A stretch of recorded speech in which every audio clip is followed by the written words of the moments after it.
This is a story that really every parent needs to see. In Michigan, it is remarkably easy for the state to remove your children from your custody. We've talked to a lot of legal experts, and we're looking at a couple of very interesting cases where parents have either temporarily or permanently lost custody of their children for some very seemingly simple mistakes, or no mistakes at all. We have this sort of interesting doctrine in our state where there's something called this guilt by association doctrine. Now that sounds like a lot of legal mumbo jumbo, but what happens is you can have two parents.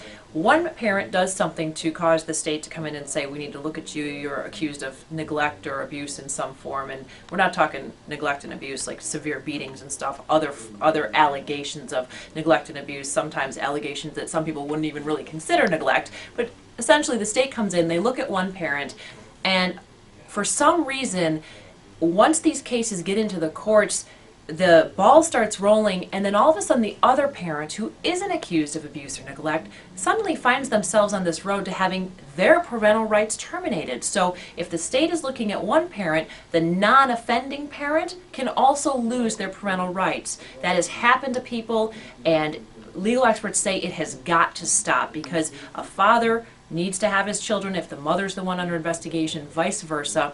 So we're looking at some very serious issues about what's wrong, what's accused of being broken in the foster care system, and it's just a story that if it can happen to the people you see in this story, it can happen to any of us. I'll have all of that on Sunday at 11, and of course here on WXYZ.com.